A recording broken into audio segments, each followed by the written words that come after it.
It's that time of service. Senior Minister, Center for Spiritual Living, Greater Baltimore, Reverend Dr. Raymont Anderson, has frequently been referred to as a Renaissance man. One look at his resume and the reason becomes clear. As a lifelong learner with a passion for self-development, personal transformation, transmutation, and self-awakening, he lives his bliss as a teacher, mentor, speaker, minister, and so much more. His mission is to live, move, and be an active, which is an acronym, authentic, compassionate, transparent, inspired, vibrant, and empowered member of society who serves to educate, elucidate, emancipate, awaken, and empower people and communities. Rev, come knock it out the park.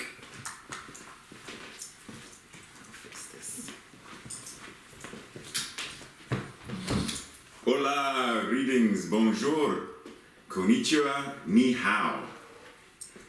So let's breathe. Tracy's doing some technical difficulty stuff. So let's breathe. Send her some energy, but I'm going to keep on moving along. So today we're talking about this idea of looking ahead. Still this month, which is coming to an end rather quickly. 2021 is, starting to move by a little quickly, but we're still talking about timeless wisdom and evolutionary vision. Today, having taken stock, we're ready to plan our journey and not only look to where it is that we want to go, but to get up and go. What possibilities lie beyond the horizon?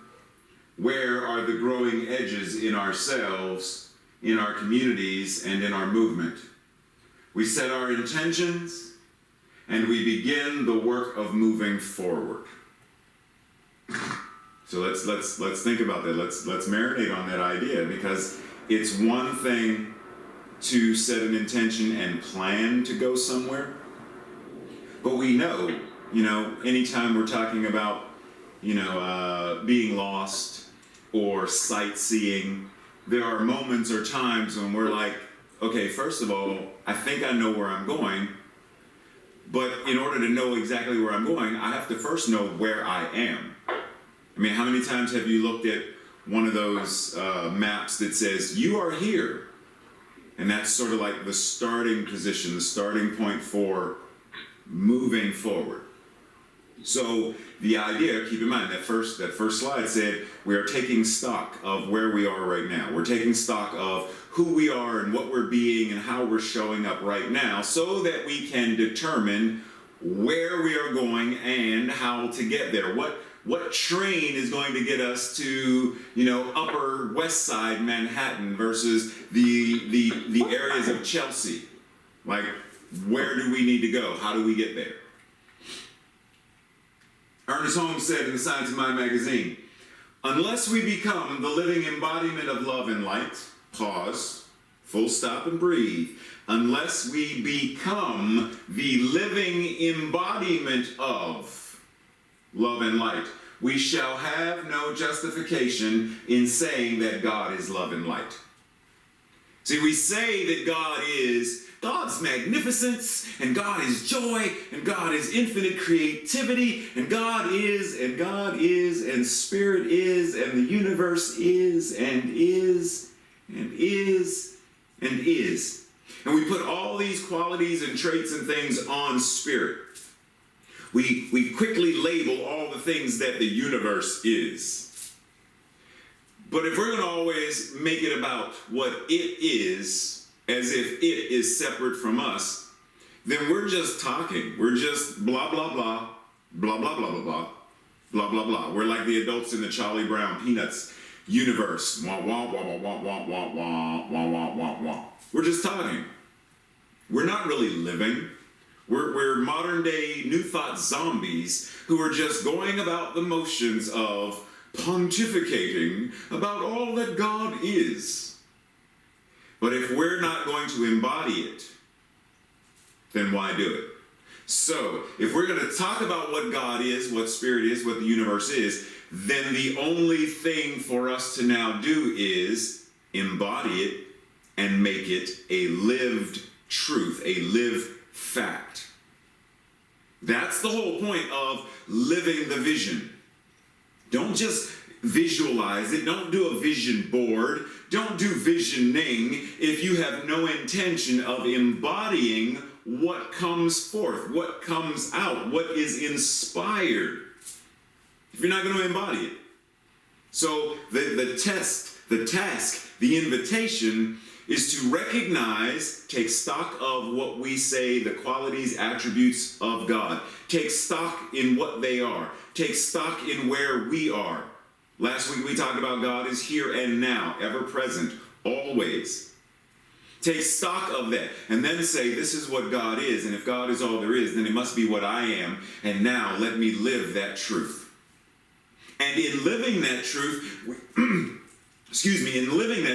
we then say, okay, so what is now mine to do?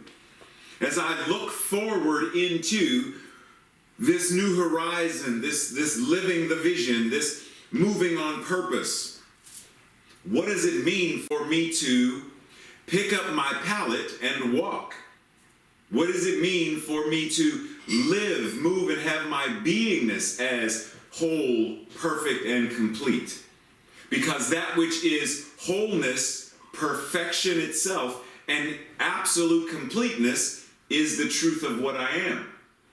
And if it's what I am, then now how do I live from that space? Not just live. Tracy getting me some water. She think I'm coughing because my throat is dry. My throat is not dry. I'm coughing because I'm talking too fast.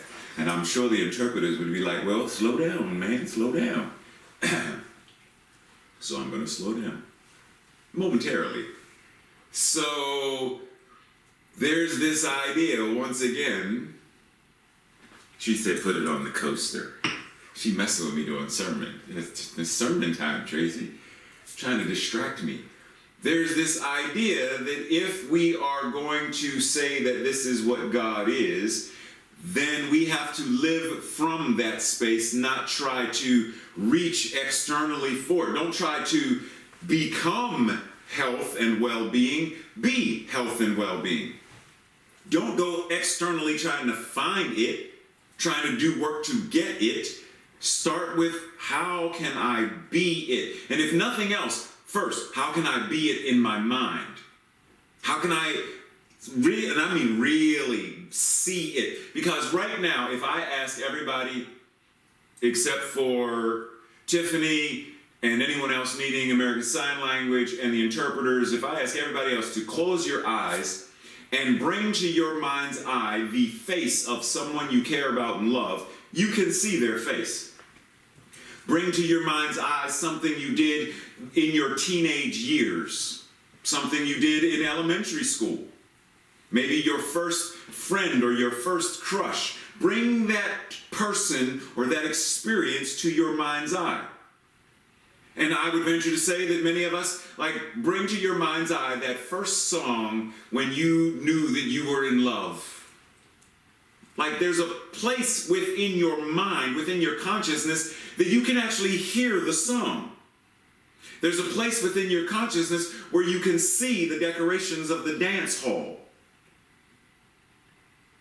So then if we can envision something so crisp and so clear that it actually brings a smile to our face and lifts our heart with I remember, I went, wow, that was such a fun time. And remember when such and such, they fell. Oh, that was, it pulled all the decorations down. Oh man, wow. And we relive it. Then if we can do that, then you can envision yourself as whole, perfect, and complete. You can envision yourself as healthy. And once you have it in your mind's eye, your consciousness, your inner eye, the inner eye of spirit, universe, God, infinite divine intelligence, then bring it into your heart space so you feel it. And when you think it and feel it, begin to speak about that truth that you are seeing in your mind's eye, that you are feeling in your heart. Talk about it. You know, I feel so good today. I'm really glad that I feel so well today. In fact, I'm going to meditate and treat on how well I feel today. And then start to live from that space. Behave as one who is well. To such a degree that even when there is a migraine, you know that there is a part of you that is beyond migraine. That even when there is a flare-up of lupus or some other form of dis-ease, even in the midst of its flare-up, you are able to say, but I know that there is a part of me that is beyond that, and I am going to, in the midst of it, I am going to connect to this part of me that I know is peace, that I know is well, that I know is joy. And even while feeling pain or discomfort or anxiety, I know that there is an infinite place that this cannot touch and cannot reach. And so I am going to dwell in the house of peace and well-being. And I breathe. I look forward, not backwards. I look ahead into what I am choosing to demonstrate and manifest. My steps are moving forward, not backwards. And we breathe. We reflect on the words of Ernest Holmes, who said in Living the Science of Mind, there is no place in this practice for arrogance or the holier-than-thou attitude, because that place is where spiritual bypass comes from. That's me saying that. Holmes didn't say that, just an FYI. The great have always been humble. The great have always been kind. The great have always been lovers of humanity. So anytime we feel the desire to spiritually bypass, or anytime someone spiritually bypasses to us, well, you do know the only reason you're sick is because you're thinking about it. You're bringing it into your consciousness. You must have decided in a soul contract or something that you wanted to be sick, or you wouldn't be sick. Let that stuff go. Just let it go. Breathe. And recognize that there are a variety of situations and layers and levels of thinking and genetics that play into ancestral stuff and mass consciousness and all manner of things. And sometimes we simply rest in this is where I am, this is my experience, and from this place where I am right now, maybe I don't know my destination. Maybe I don't know what tomorrow holds. But what I am choosing to anchor and ground into where I am right now, it's almost like I said before, when you're sightseeing. Sometimes you may just be wandering around. You have no particular destination in mind. Oftentimes, Tracy and I will go to New York. We don't have any specific place we're going. We're just walking. So in that regard, our destination, quote unquote, is unknown, but our destination is everywhere we go. Every corner we stop at to cross the street, destination. Every statue we walk past, destination. The destination is the journey. Not a single point where we stop. The destination is each step we take. The destination is each thought we think. The destination is the process of moving from the process of simply being, the process of being and then doing. The destination is eternity. The destination is always and forever. Breathe. Because we know the Western mind likes to know, like there's a to-do list and a checklist, and I got to get somewhere and got to get there by noon, and if I'm not there by noon, I'm late, and if I'm, I got to check, did, done, plan. Gotta get somewhere fast. If you the early bird gets the worm, right? Like that's the Western mindset. But sometimes the destination is simply the journey. The destination is not a fixed point in space or time or consciousness. Where are you going individually? And where are we going collectively? You get to choose. Where do you want to go? What do you want to experience? Who do you want to be? Remember one of the slides last week. Who do you choose to be, and how do you choose to act? How do you choose to show up in the world? You get to choose this. Do you choose, as Ernest Holmes said, do you choose to be great? Therefore, be humble, be kind, be generous, be loving, be compassionate. Is that your choice? Or do you choose rather to dwell in the land of suffering and misery, the land of dog eat dog, the land of, you get what I'm saying, lack, scarcity, all of that stuff? Is that where, because we get comfortable in that. It's easy to get caught up in that and be comfortable. Ernest Holmes said, in The Science of Mind, we do not say that everything is all right when it is not, when it is wrong. We don't bypass it. If someone feels pain, they feel pain. We don't say, hush. Holy, holy, holy, you feel no pain. Stop thinking about it, and it will fade away. Really? That's spiritual bypass. We don't say that. We acknowledge, you're in pain. Intellectual pain, mental pain, emotional pain, psychological pain, physical pain, trauma. We acknowledge it, and then we treat, we pray. We know the truth of your being. Recognizing that, we treat and then move our feet accordingly. So we do not say that all is right when all is wrong. Because as I said, that's spiritual bypass. And technically what you're doing then is you're focusing on what's behind you, not what's in front of you. Spiritual bypass, spiritual malpractice. Habits and beliefs. What are our habits and beliefs? And are they anchored in the practice of bypassing? Because keep in mind, why do people bypass? Because it's easier, because it removes the need to do your spiritual work. It's easier for me to blame and shame the victim than for me to do my work and then to be generous and cooperative enough and collaborative enough to work with them so that they shift on their own accord to a higher state of being. It's easier for me to just say, dude, it's your fault. That you created it. You are the creator of your own experience. So if you're experiencing blah, blah, blah, that's your fault. You did it. You shouldn't have created it. Leave me alone. I'm happy. I'm happy and I know it. Clap my hands. You're miserable and you know it. Clap your hands. You created your own life and it's full of so much strife. You should have created something a little better. Clap, clap. Like, really? Is that what we do? But spiritual bypass does exactly that. Spiritual malpractice does exactly that. Because it's easier than doing the work. Reverend Sunday Cote, the spiritual director, minister, senior minister of CSL Leesburg, said, spiritual bypassing is a tendency to use spiritual ideas and practices to sidestep or avoid facing unresolved emotional issues, psychological wounds, and unfinished developmental tasks.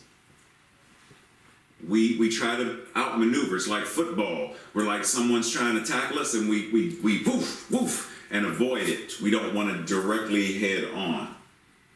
And just FYI, once again, anytime you want the slides, you want copies of these, email Trace Your Eye and we will send it. So don't need to jot notes or screen capture. You can always ask for the slides and we will send them.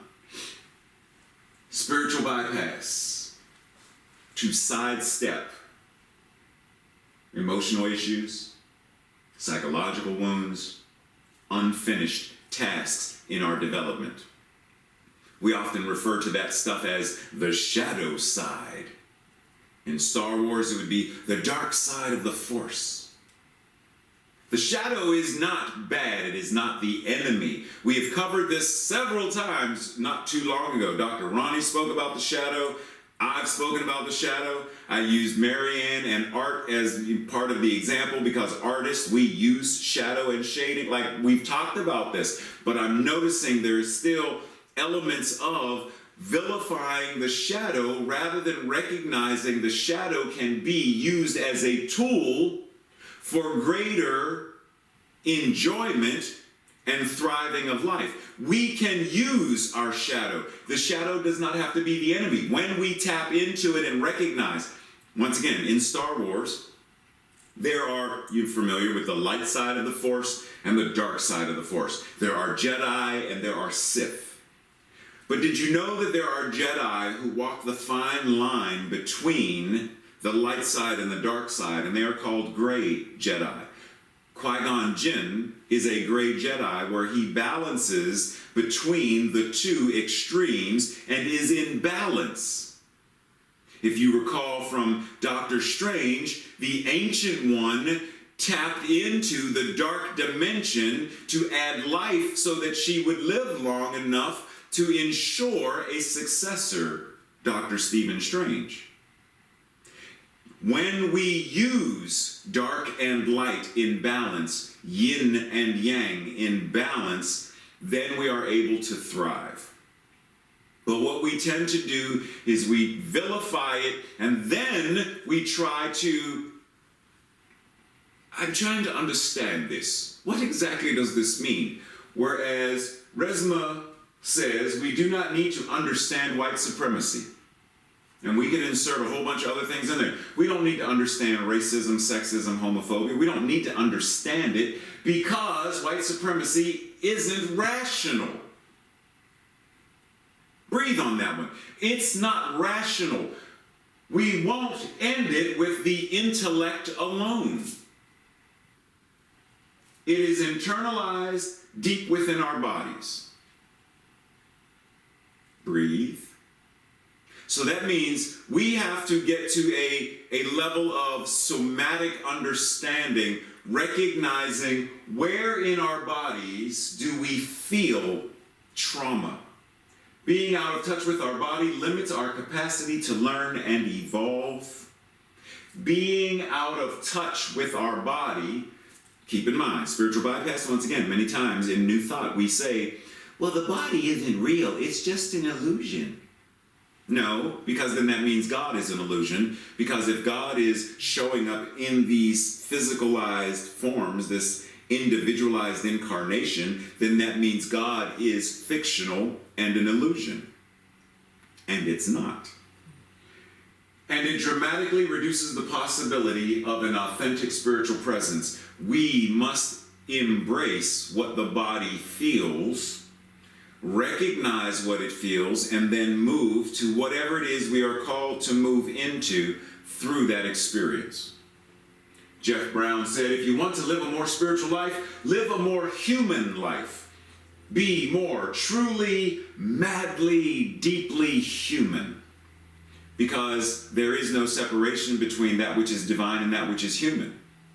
So when you fully step into what it means to be human, be a human being, live the life that a human being lives, which we've talked about, since we were in elementary school. The whole evolutionary thing is, this evolved to this, and this evolved to this, and this evolved to this. Whatever. Doesn't matter how we think about it in terms of that, or if we think about it in terms of how do we evolve in our consciousness as we develop in our human lives. Do we still have the mind that we had when we were 5, 10, 18, 24, 30, 50? Do we still have the same mindset of God, an anthropomorphic deity sitting on its throne to judge and send you to hell? Do we still have the idea of if a woman wears a short dress, she deserves to be raped? She called it upon herself. Do we still have the idea of, well, if black people would just, do what you're supposed to do, then the cops would have no reason to put their knee on your neck? Do we still have this idea somewhere in or have we evolved to a place where we now understand how thought creates and how thought, word, and deed are part of the creative process? So that we are now at a point where what we are asking is, we are human being, but being what? What are we being? We are given the opportunity each day to choose the direction of our thoughts, to look ahead or look behind. We don't drive a car forward while looking in the rearview mirror. Martin Luther King Jr. said, "Why is the church always the tail light and not the headlight?" Why or when do we choose to move forward rather than backwards in thought, in our lives, in our experiences? We get to choose. I am a human being who is being divine, who is being creative, who is being a demonstration of what it means to be healthy and joyful and grateful. That's what I'm being. It's not what I'm doing. I am being it. And if I am being it fully, then clearly what I do is going to reflect in my practice. Seth Godin said, talent is something we're born with. It's in our DNA. A magical alignment of gifts. But skill is earned. It's learned and practiced and hard won. Skill, the skill of prayer, the skill of meditation, the skill of walking the walk, the skill of communication, cooperation, collaboration, the skill of moment by moment by moment living, moving, and being divine. It's insulting to call a professional talented. She's skilled, first and foremost.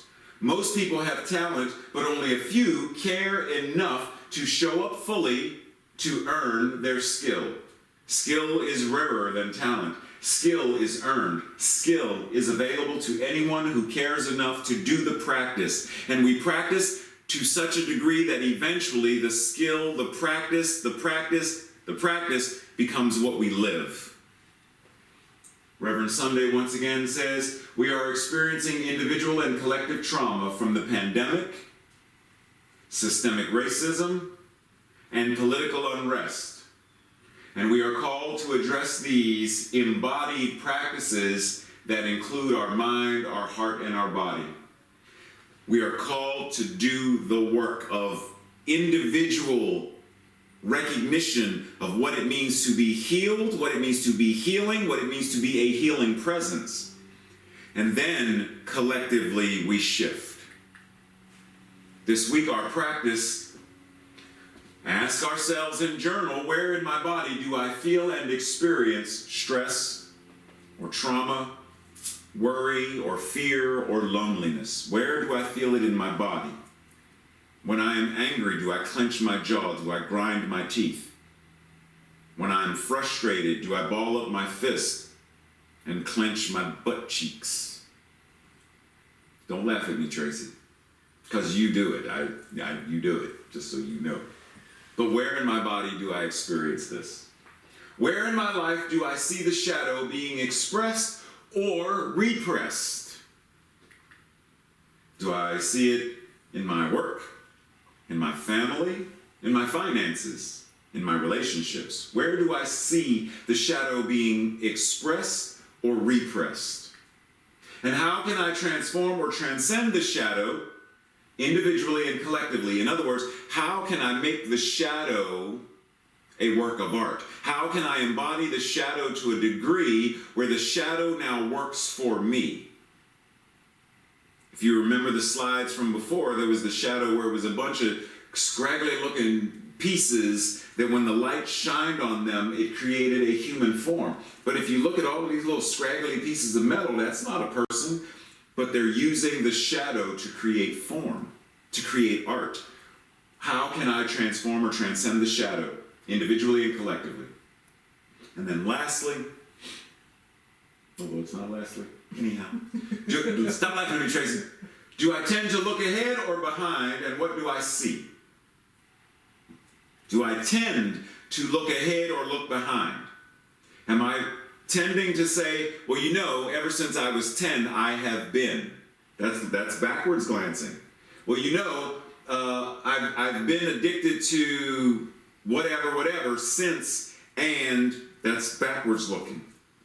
Well, you know, my family has always had, that's backwards looking. We can acknowledge it, but if I am tending to go back there all the time to explain today, then I'm not shifting and looking forward to being free from this and living a different life. And then lastly, what does it mean to live my practice? And we breathe as we prepare for our declaration, our affirmation. I will read it first, and then if you feel so inclined, together. I am the ever-evolving, living embodiment of love in action. And that love in action could be anything. The living embodiment of creativity in action, peace in action, joy in action. So you can fill it in with whatever you want to fill it in with. Together, I am the ever-evolving, living embodiment of love in action. This Sunday service comes to a close, but we know that that which is spirit is never done because it is ever expanding consciousness. So we know that this service, the way of being in service, the way of being service to the world, to our neighbors, to our friends, to our family, to one another, and to ourselves continues with each thought and each word and each feeling and each way that we show up.